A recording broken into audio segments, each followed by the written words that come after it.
I am Dana Bowen Matthew. My pronouns are she, her, and hers, and I am thrilled to welcome you to the GW School of Law. This is a sight for sore eyes. I will tell you honestly, they have a set of remarks for me here, and I'm supposed to stick to them, but I've got to stop just to say how excited and thrilled I am.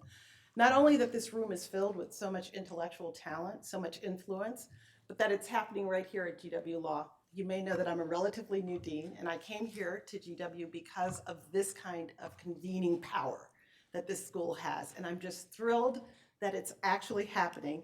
I came during 2020 when there was a pandemic, and I told you that I was the dean of no one and nobody. It was empty. So I'm really, really glad that you guys are here. I'll tell you a little bit about the Brand-Manatt Lecture. It was established in 2016 and has quickly become a signature event of our law school calendar. I'd like to begin by expressing thanks because so many people put this day together, and I'm going to end by going off script and just saying a few words of heartfelt gratitude about this school and why this event is so special to us. First, I want to say thank you to Joe Brand and the Manatt family. You have generously endowed the very important lecture that we're about to hear and the series in international law. We are extremely proud and truly blessed to count Joe Brand and the late Ambassador Charles T. Manatt among our distinguished alums. I'm also thrilled. I saw and had the pleasure of sitting with Kathy Manatt, who is here with us today representing the Manatt family. Welcome, Kathy. We are delighted that you are here and grateful for your support.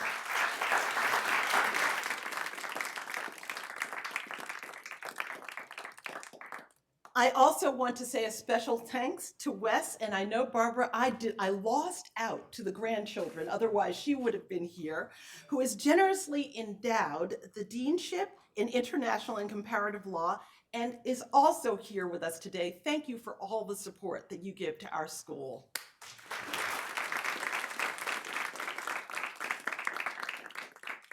And then let me say today, for the first time, we have decided to hold the Brand-Manatt Lecture on the same day as the Law Review's annual symposium. Well, this is a stroke of genius on our part because our students have, when we say it in my neighborhood, shown up and shown out. They have done an amazing job of organizing and of being hosts and being welcoming. And I want to say thank you to the Law Review Symposium organizers for all that you did to make today a success.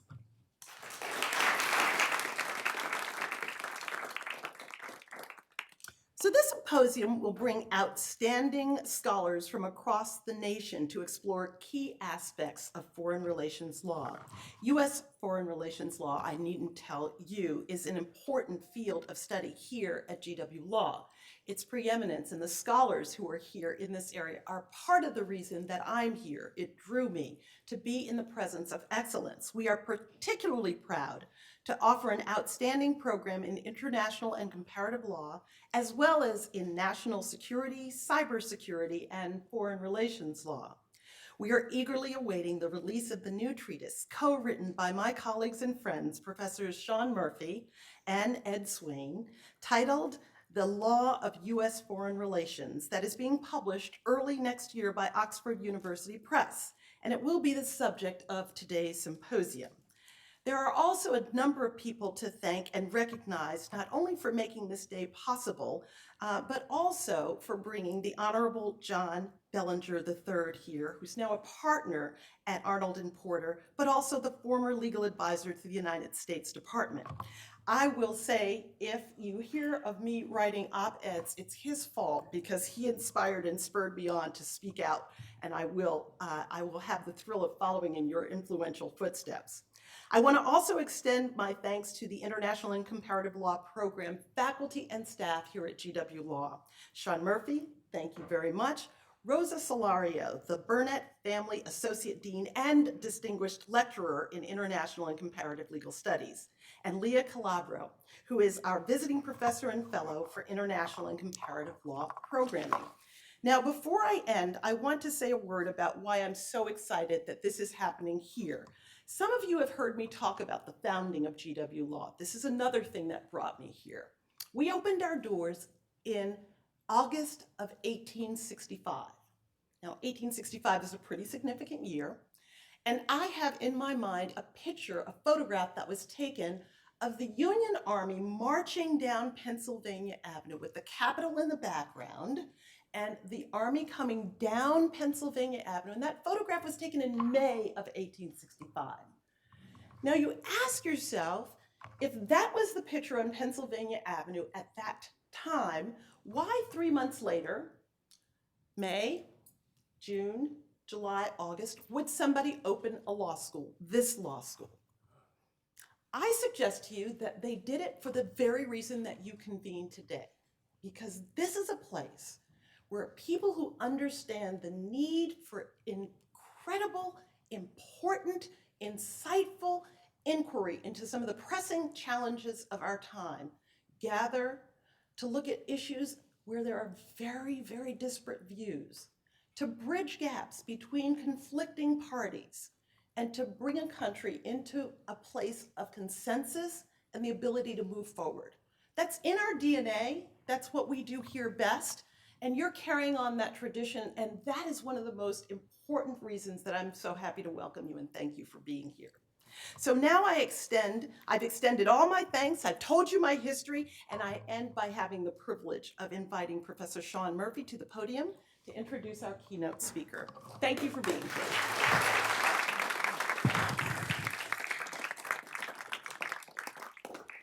Well, thank you very much, Dean Matthew, for that very inspiring set of comments and welcoming me to the podium. So our Brand-Manatt Lecturer for this year is the Honorable John Bellinger III. They say that a cat has 9 lives. I kind of think that John Bellinger has led a few lives already up to this point, and no doubt maybe has a few more to go.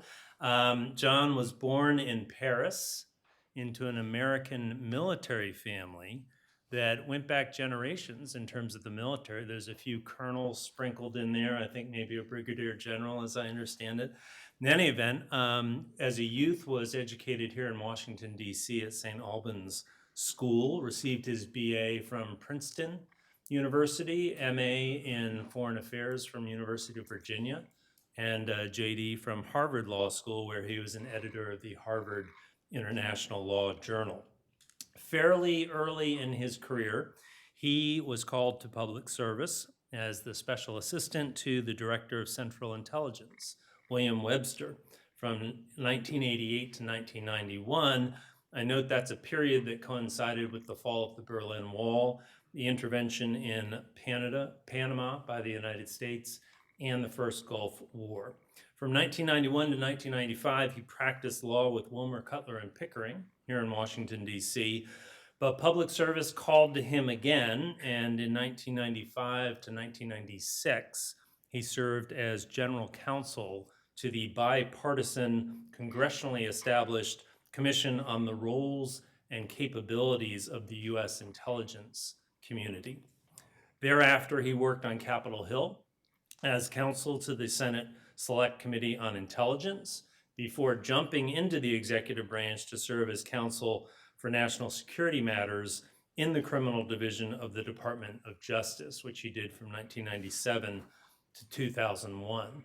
During the first term of the George W. Bush administration, which of course coincided with 9/11, U.S. intervention in Afghanistan, and ultimately the capture and bringing of a number of individuals to Guantanamo Bay Naval Base, John Bellinger was the senior associate counsel to the president and the legal advisor to the National Security Council.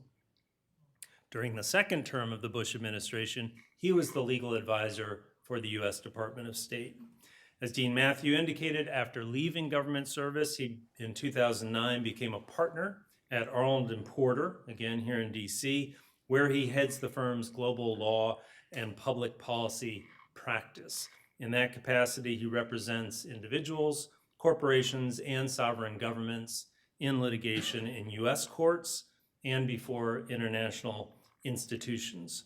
He has been, in my mind, a highly visible voice in recent years, calling for a principled and ideally bipartisan U.S. approach to international law and national security law. John, we're really delighted to have you here, and we're keen to hear your views on international and national security law challenges for the Biden administration.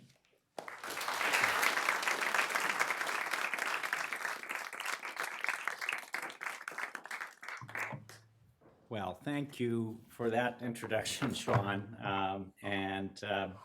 Dean, it was great to join you at lunch. Welcome to Washington. It's great to have you here. It was my first time to meet you, but I can tell for the students here, you are really very fortunate to have what a wonderful dean. It's great to be back in person. Sean, thank you for that nice introduction. It's really an honor to be able to give this distinguished lecture. We have had others like Harold Goh, my successor at the State Department, give the lecture before, and I really appreciate the Brand-Manatt families for making this possible. And Mrs. Manatt, thank you so much for being with us today and for your and your husband's interest in international law. It's a treat to see so many friends and colleagues here. For the students, this is a little bit of old home week for many of us. This number of us served together in the legal advisor's office or in the academy, who would come to tell us what we ought to be doing in the legal advisor's office. My friends Ed Swain and Sean Murphy both served with distinction in what we call L. Ed Swain was actually my first counselor on international law when I became legal advisor in 2005, and he will tell you, actually, I hope he doesn't tell you how much counseling I really needed.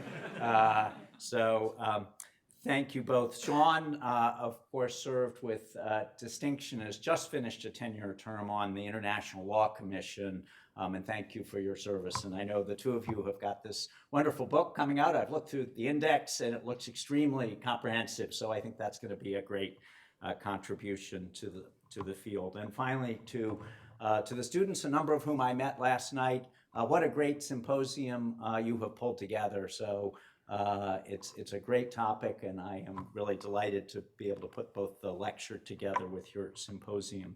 So for my remarks today, as you can tell from the title, I'm going to talk about some challenges and opportunities for the Biden administration. We're now 20 months into the administration, almost 2 years in, and the administration, as you all have noticed, faces a lot of challenges internationally, and that includes particular challenges in the area of international law, but that also gives it opportunities to make its mark on international law. And I'm going to go through some of those challenges and some of those opportunities. But before I begin, I'd like to reflect very briefly on a couple of the highlights of my own tenure as legal advisor of the State Department, as a backdrop for my comments about the challenges facing the Biden administration. And don't worry, I'm not going to do an entire retrospective of the Bush administration, but with so many professors here who teach international law on a daily basis, and for students who I'm thinking were probably about 5 or 6 years old when I was in the White House and 9/11 happened, it is an opportunity to recall a couple of milestones. First, treaties. During the Bush administration, the Senate approved 163 treaties. That's probably the largest number of treaties added in all of American history in a 8-year presidency. And with law professors who teach about treaties, I think that's an important achievement. And these included a vast range of subjects, from human rights treaties to environmental treaties, law of war treaties, cybercrime treaties, arms control treaties. I testified personally in favor of a number of them. And someone once said to me, well, weren't those sort of secretly set up by the bureaucracy behind the back of the president? And the answer is no. Treaties have to be personally transmitted by the president to the Senate. And then remember, people frequently forget this when they say that the Senate ratifies treaties. It's not, of course, the Senate that ratifies the treaty. The Senate gives its advice and consent to the president's ratification of the treaty. So a treaty then, like a boomerang, has to come back to the president a second time. And so at any point, a president can decide that if the bureaucracy is urging him to send a treaty to the Senate or to ratify it, he can just say no. So the vast majority of these 163 treaties were ones that President Bush had personally signed and then personally ratified. In contrast, and my point here is not a political one, it is just an issue with treaties, and really largely with the Senate. In contrast to those 163 treaties during the Bush administration, the Senate approved during the Obama administration only 20 treaties. And during the Trump administration, only 12 treaties. So we are going way downhill. Now, I want to give some personal credit where credit is due.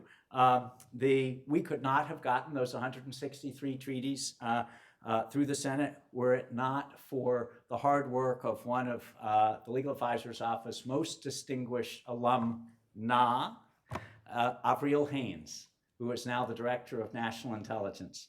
I see some nodding heads. Avril was the head of the treaty office during much of this period of time. And if that weren't good enough, she then went to the other side from being the pitcher to be the catcher and spent 2 years as the counsel to the Senate Foreign Relations Committee to help the Senate pull these treaties through. So a lot of getting these treaties through was due to Avril Haines, Director of National Intelligence. As I mentioned to a couple of you at lunch, the other milestone, which really is a milestone in foreign relations law that happened during the Bush administration, was what is perhaps the most significant Supreme Court decision in U.S. foreign relations law in the last 40, 50 years, and that's, of course, the Medellin case. This, as the law professors know, and the students may or may not know, related to the Bush administration's effort, and this was my first personal challenge as legal advisor to comply with the decision of the International Court of Justice in 2004, in which the World Court said that the convictions and death sentences of 51 Mexican nationals in a variety of different states had to be reviewed and reconsidered because none of these Mexicans, when they were arrested, had been told of their right to meet with a consular officer. So in addition to the Miranda warnings that all of us normally get, foreign nationals are by treaty required to be notified of their right to meet with a consular officer, and none of these Mexican nationals had been given that right. In 2004, the World Court said the U.S. has to review all of those convictions and death sentences. The problem was, and again, I know the law professors know this, but the students don't, is that all of these people had exhausted their appeals in state court. So they've already reached the end of the road, but the World Court said you have to extend the road further. So that presented me as legal advisor and the Secretary of State with our first challenge. And what the president ultimately did on the recommendation of the Secretary of State was to issue an executive order in February 2005 ordering all of the states to comply with the holding of the World Court. This was, the president's mailbag was not filled with people writing to him to say, you really ought to do this, Mr. President. In fact, his home state of Texas, this was enormously unpopular. Texas then immediately challenged the president, and the person who was at the forefront of that challenge was Ted Cruz, who was the Solicitor General of Texas. The case went up to the Supreme Court and became what is the milestone case in foreign relations law. As I said to your dean, the Secretary of State asked me as we were going up to the Supreme Court, said, John, well, you've gotten us into this. What's going to happen? And I said, Madam Secretary, I think we will win this case. The professors know we did not. We lost 6-3 with Chief Justice Roberts writing the opinion saying, and the court saying unanimously that there was an international law obligation to comply with the World Court's ruling, but that the president under our Constitution lacked the power to tell the states what to do. So that has become a cornerstone of foreign relations law. Senator Cruz continues to campaign in Texas on having protected the sovereignty of Texas from the depredations of judges in The Hague and officials in Washington. And of the 51 Mexican nationals In the Avena case, 6 have been executed, 27 remain on death row. So I'm, of course, well aware that there are lots of other issues in the Bush administration, Guantanamo, the Iraq War. I am not trying to downplay any of those. I worked hard, as many of you know, as legal advisor in the second term to try to correct what I thought had been errors in the first term. But I wanted to mention sort of these 2 examples as examples of challenges that an administration faces and then opportunities to try to comply with international law. So let me now turn to the Biden administration, which, as I said, faces numerous challenges, but challenges present opportunities. And I'm going to mention a number and try to go through them quickly. And I'm going to have a number of suggestions to the administration. And I want to be clear, I think many of you know, but some of you don't, these suggestions come not as anyone who is criticizing the administration, but as someone who is friendly to this administration. I led a large group of former Republican national security officials who opposed Donald Trump's election in 2016, and then in 2020 said that we were all going to vote for Joe Biden. So I say these suggestions as someone who is a supporter of this administration. So, of course, you know, where am I going to start with Russia and Ukraine, which is probably the greatest challenge to the international system and our international legal order since World War II.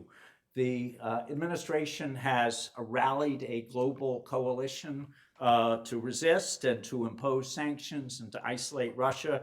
It's been at the forefront of the UN's efforts to condemn Russia's violation of the UN Charter and to oust Russia from the Human Rights Council. The administration, and particularly our ambassador to the UN, Linda Thomas-Greenfield, has done really impressive work in trying to rally the international community. But I think there's more that the administration can do in the area of international law. One, I think the administration should do more to draw attention to Russia's international violations. If you look at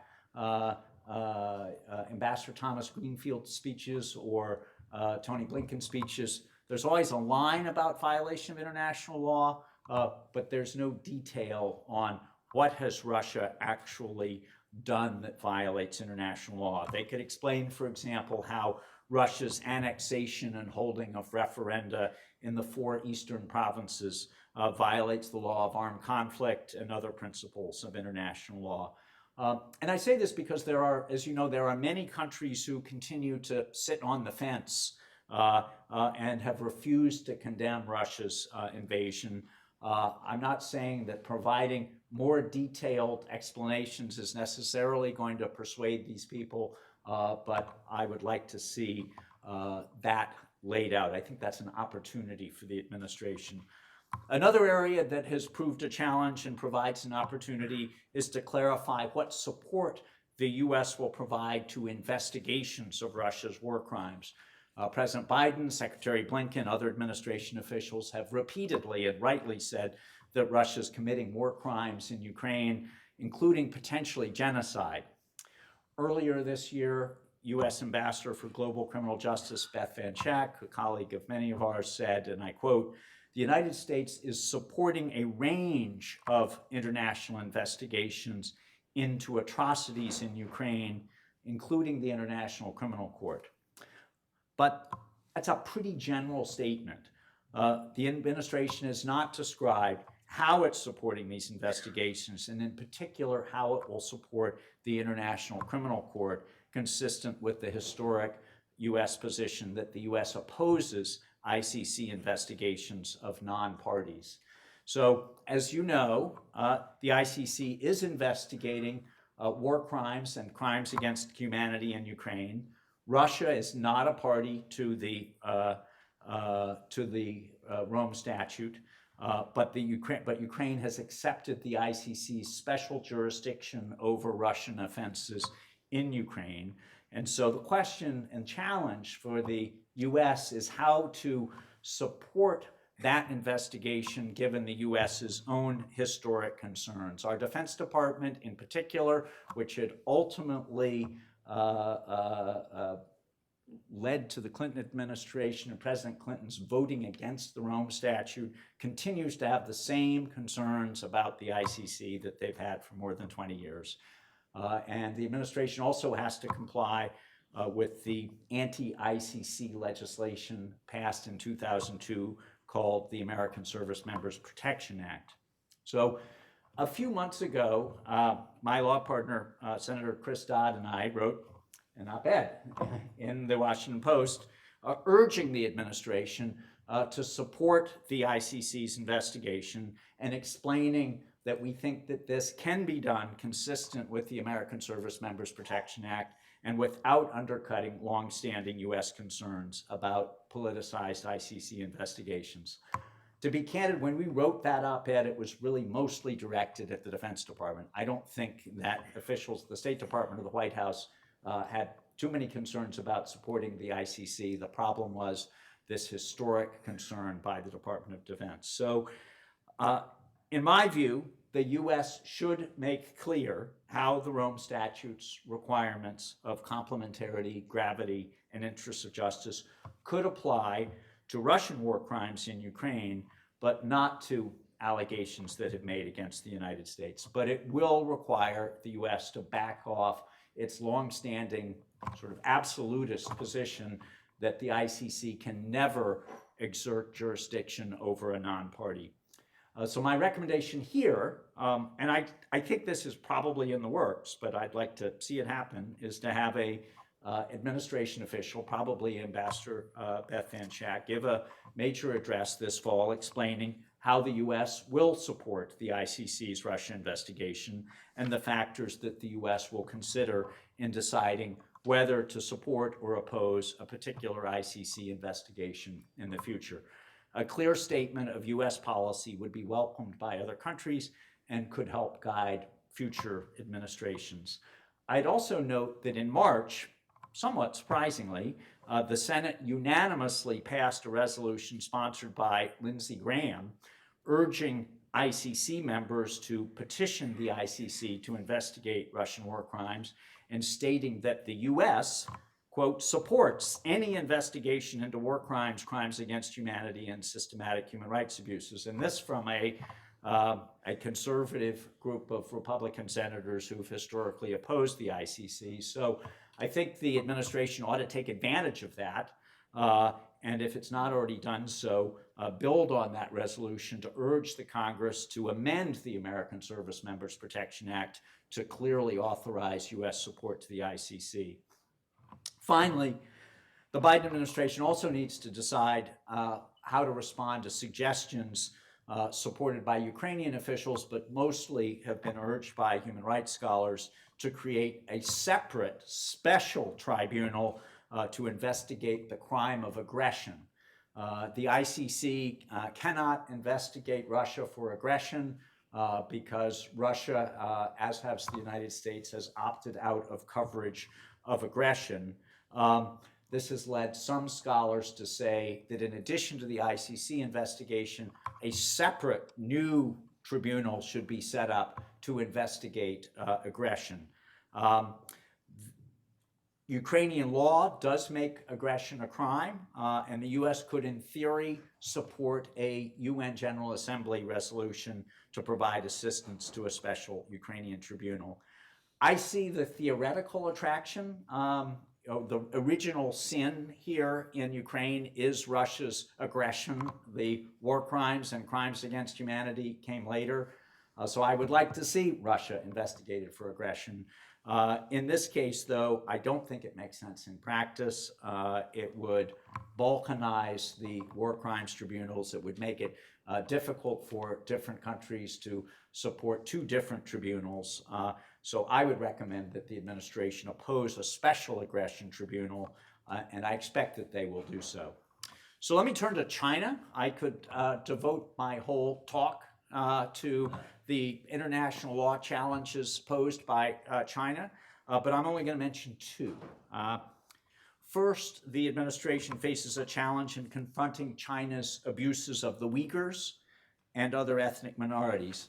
As you will recall, on the last day of its administration, of the Trump administration, Secretary Mike Pompeo announced that China was committing genocide. The timing of that announcement was clearly intended as much to put political pressure on the incoming Biden administration as to call out China for its human rights abuses.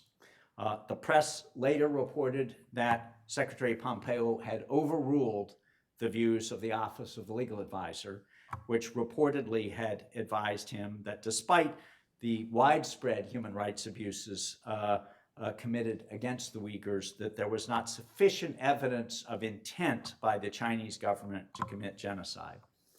Later the same day, in his Senate confirmation hearing, Tony Blinken said he agreed that China is committing genocide.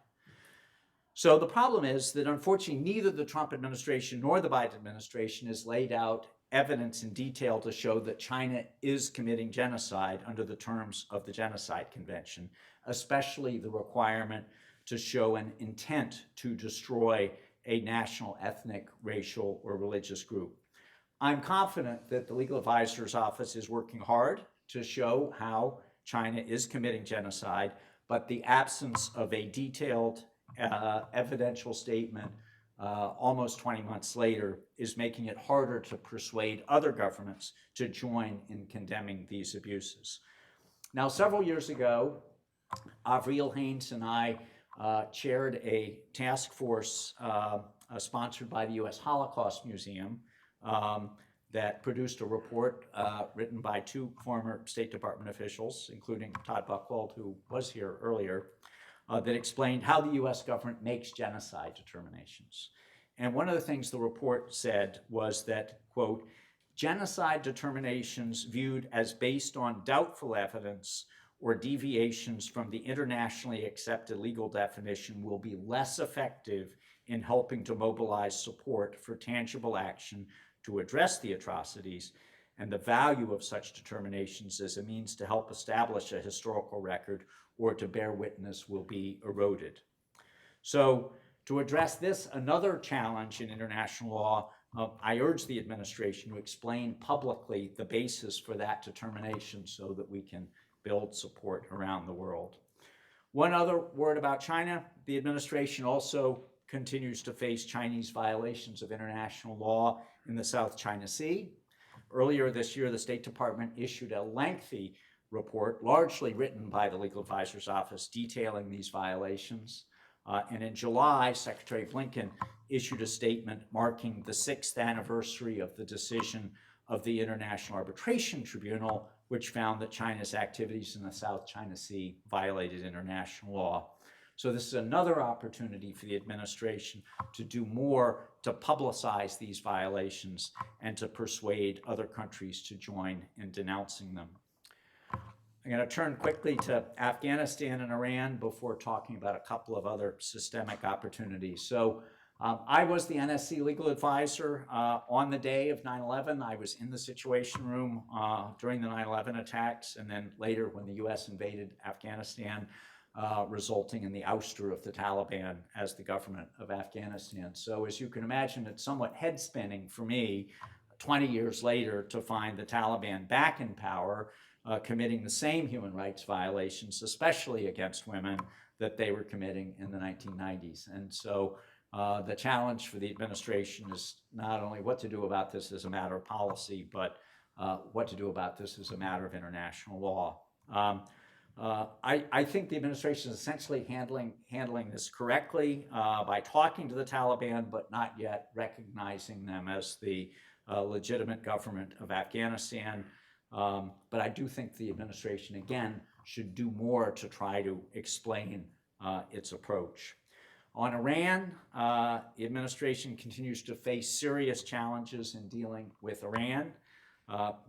President Biden had hoped to promptly return to the Iran deal, which President Trump had withdrawn from, but has been unable to reach an agreement with Iran. I've been following this extremely closely because I have represented several Americans detained in Iran who we've been trying to get the Iranians to release.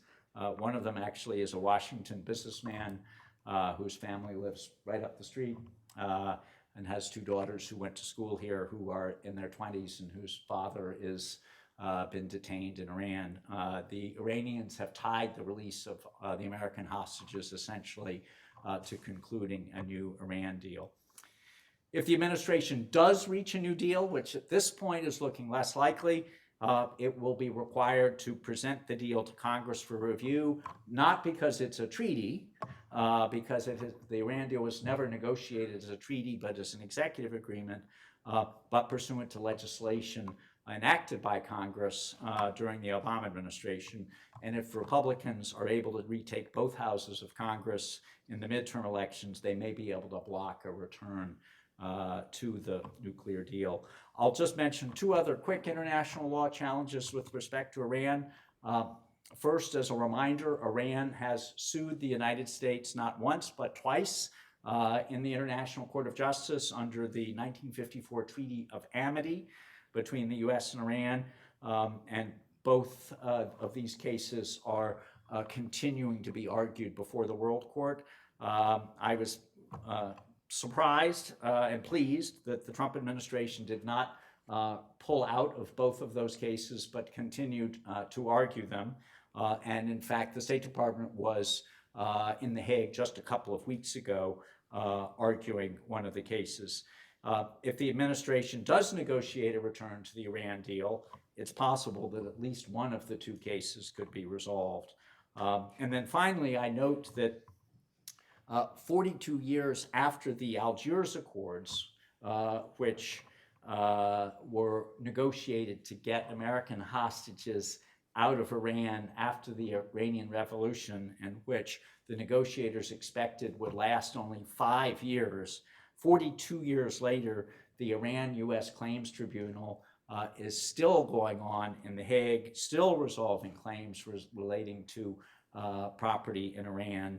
I think it's done excellent work over the last 42 years, but I worry that the US will face challenges going forward before the tribunal and should explore whether it's in the best interest for the tribunal to continue. Let me mention terrorism issues briefly. I spent much of my 8 years at the NSC and at the State Department working on issues relating to the 9/11 attacks, and many of those issues linger to this day, although they're on the back burner rather than on the front burner. But my point here is the administration should not squander its time in office to try to make progress on these issues, not to let the truly urgent crowd out issues that remain to be resolved. For example, the Biden administration should still try to find a way to close Guantanamo and transfer the remaining detainees to the United States or other countries. This is not easy, especially if Republicans take the Congress. The 2002 authorization to use military force against Iraq should clearly be repealed, and the 2001 AUMF still needs to be revised, so these issues linger. But more important, and this one actually is easier because it does not involve the Congress as much, the administration should continue to clarify the international law basis for the use of force against and detention of terror suspects around the world.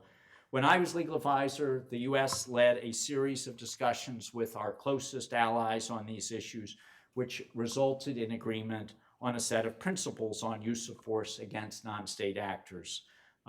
British legal advisor Daniel Bethlehem, who most of you know, laid these out in an article in the American Journal on International Law in 2012, and the US has continued to rely on and cite these principles in conducting drone strikes during the Obama, Trump, and now Biden administrations. You'll recall Obama administration officials gave numerous important addresses explaining the legal basis for the use of force against terrorists.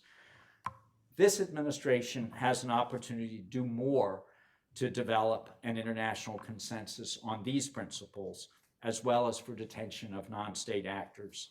But international progress can only be achieved with US leadership. Treaties. As I said earlier, the administration faces a real challenge in trying to get the Senate to approve treaties. President Trump transmitted only 5 treaties to the Senate in his 4 years, which may well have been an all-time low. In the last 20 months, the Senate has already approved 6 treaties, including the Kigali Protocol last month.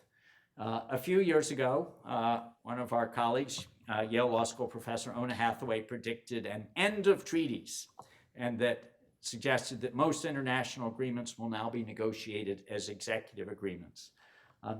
To paraphrase Mark Twain, I think the reports of the death of treaties is exaggerated, but the loss of a bipartisan consensus in the Senate in support of many really sort of workaday treaties does make it more difficult. But this creates another opportunity.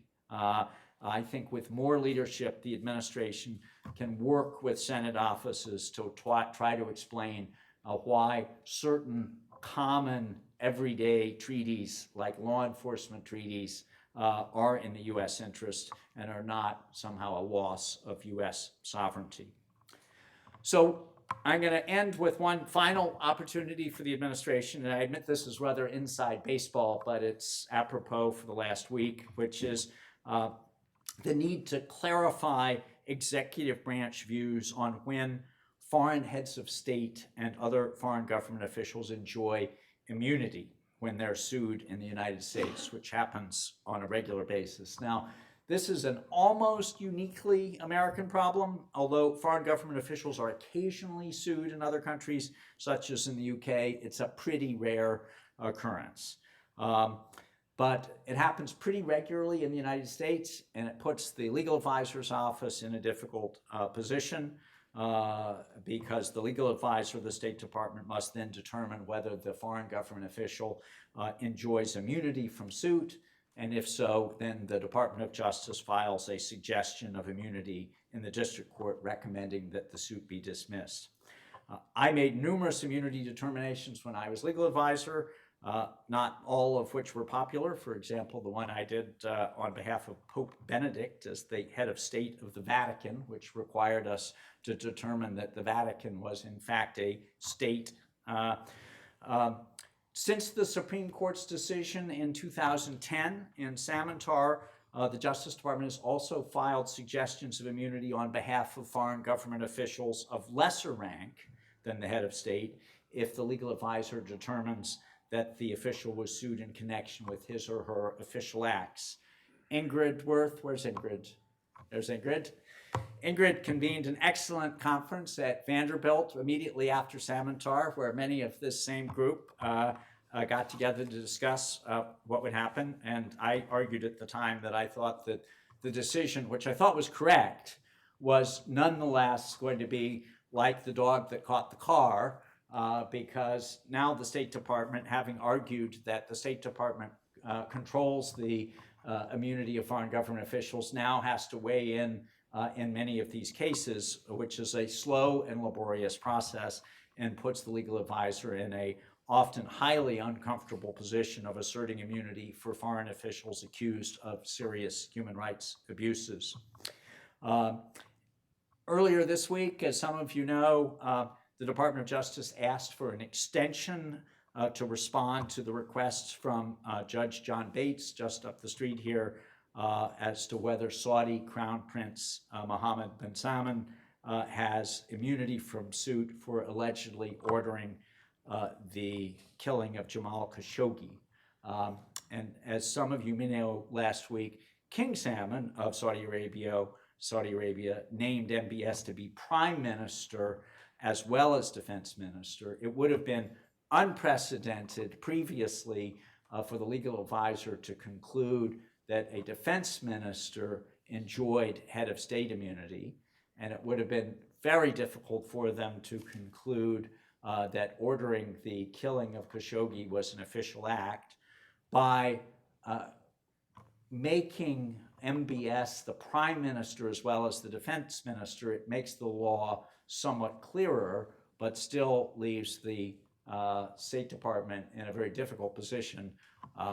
not helped by the fact that just yesterday, Saudi Arabia announced that they are going to increase oil prices. So given these difficulties, I think it would make sense for the legal advisor to issue general guidance upon which courts could rely that specifies when foreign government officials enjoy immunity in U.S. courts, and this would spare the Department of Justice from having to file suggestions of immunity in individual cases. So I want to end with the biggest challenge of all for the administration, which is that the administration continues to lack a confirmed legal advisor after 20 months and is likely not to have a confirmed legal advisor for the foreseeable future. As most of you know, the administration named one of our colleagues, Professor Sarah Cleveland, to be legal advisor back in August 2021, but Senate Republicans opposed her confirmation. Last month, the U.S. National Group, of which I sit, nominated her instead for election to the International Court of Justice, and the administration will now need to nominate a new candidate to be legal advisor.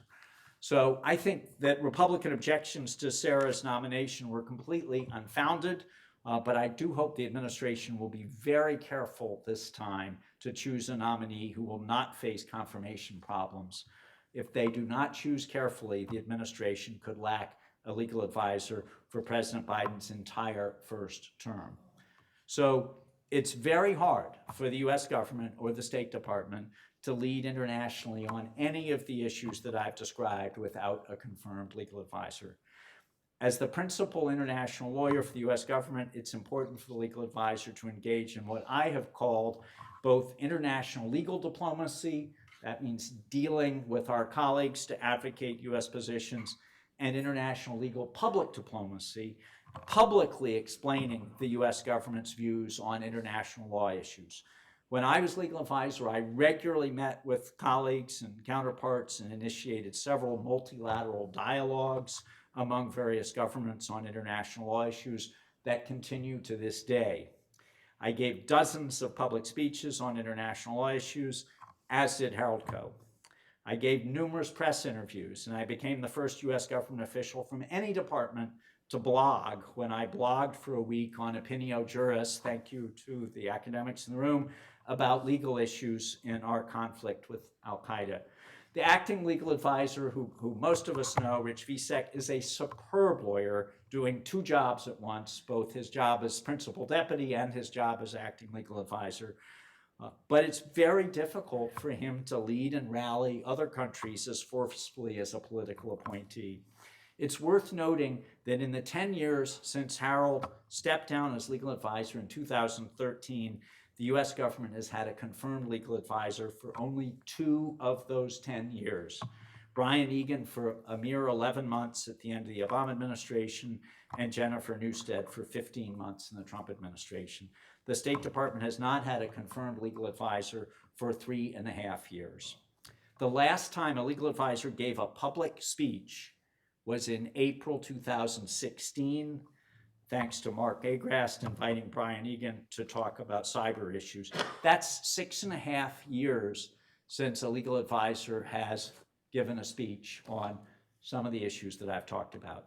So without a confirmed legal advisor, the US government is essentially voiceless on international law issues. The Secretary has a couple of lines in different addresses, but these issues that I've talked about today are things that are the meat of entire addresses. So there's no one really to describe in detail Russia or China's international law violations, to describe US international legal positions, or engage in forceful international legal diplomacy. So this is a loss for the US government, and it's an opportunity for the Biden administration. So in conclusion, let me say that while the administration faces many challenges on issues relating to international law, and will likely face many new ones, it does have opportunities to make a positive mark, and I hope it will do so. I've listed a few for you to watch today for the rest of the administration. It's been an honor for me to speak here today, and once again, my thanks to the Manatt and Brand families for underwriting this lecture, and to the students for organizing this symposium. I wish you all a productive afternoon. We have time for questions if you will.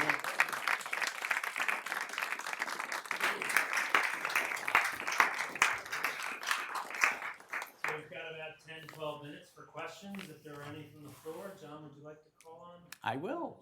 Right, Wes, and then up there. You mentioned potential challenges of the American Service Members Protection Act and the things going there.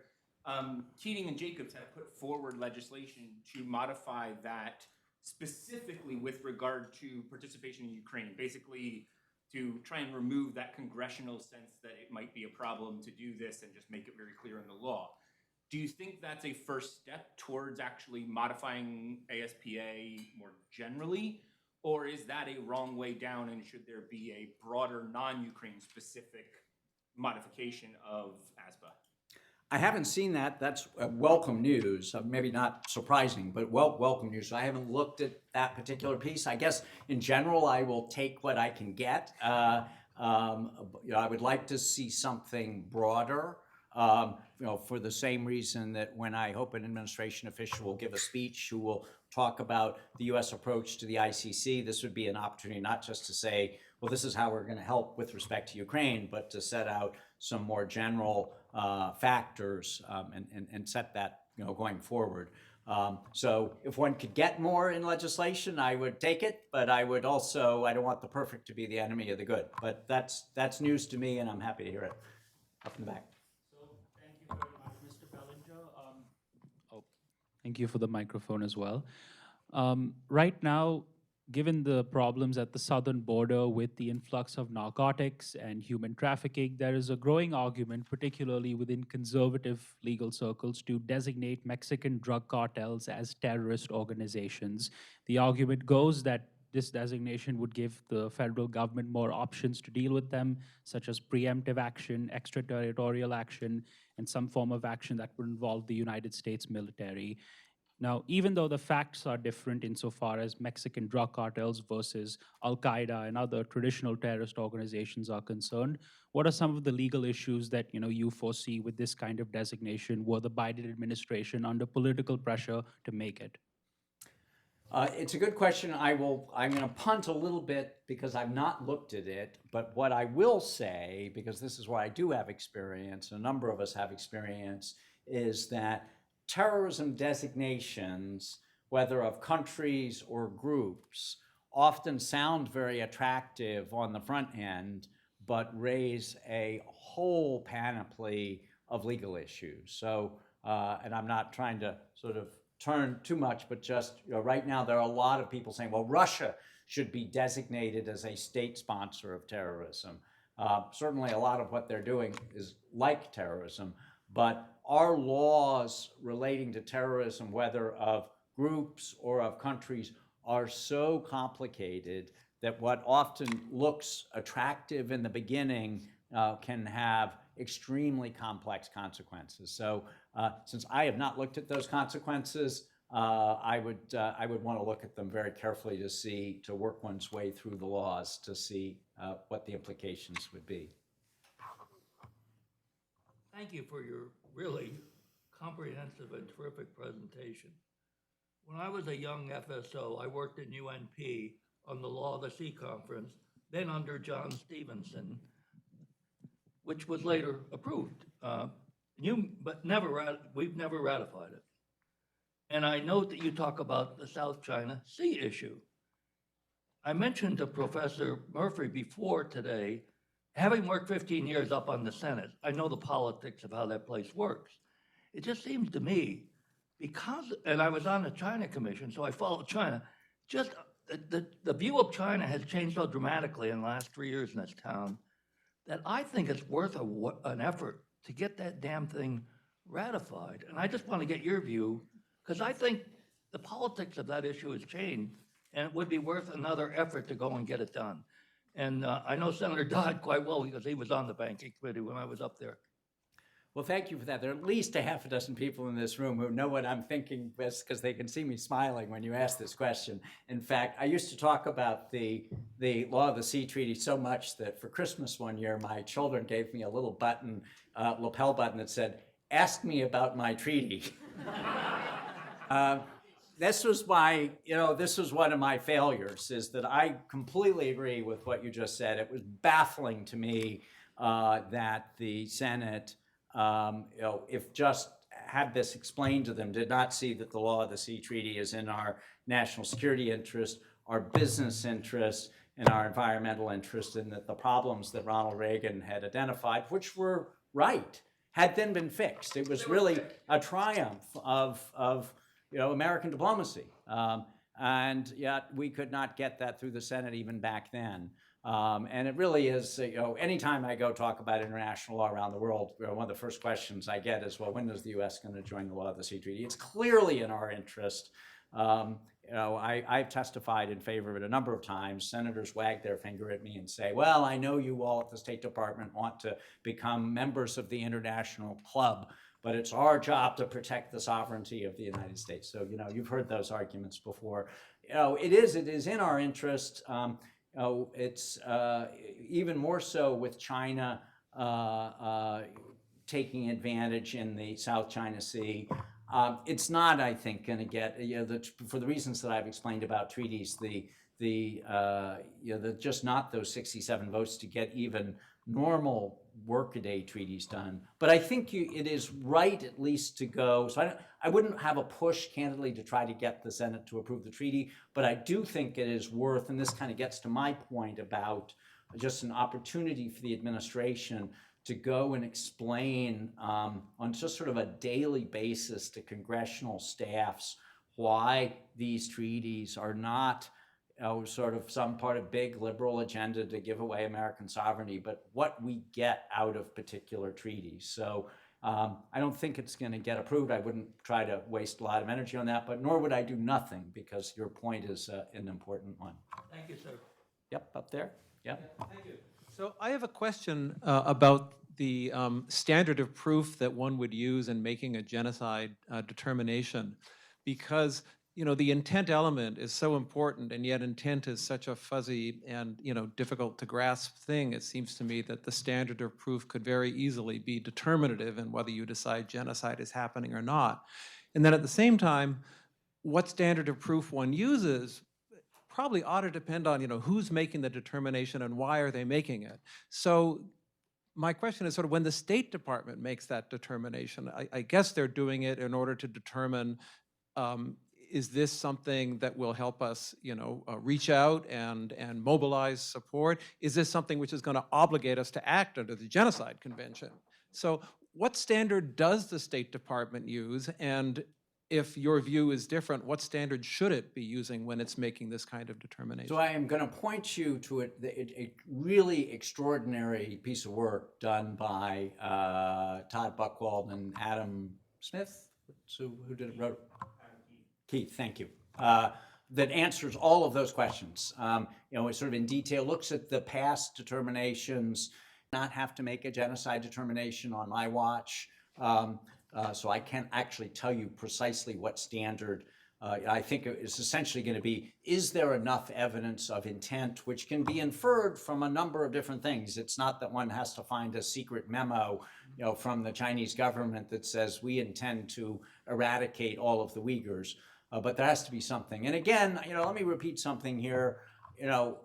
I'm not trying to be critical of the administration. I'm trying to say, if we're going to accuse the Chinese of genocide and then get others to join us, we need to lay out our case to do that. I'm sure the Legal Advisor's Office is working very hard on this now. The fact that there's been so many questions and still some that would like to ask suggests that you provoked a lot of thinking here today, John. I unfortunately do have to call this session to a close, but I do want to once again thank Joe Brand and the Manatt family for sponsorship of this lecture. I also want to thank our co-sponsors, the American Society of International Law, the ABA section on international law, and I want to thank all of you who came and attended. But I finally want to thank you, John. This was a fantastic session. We all learned a lot from it, and we appreciate you being here. Yeah, thank you very much.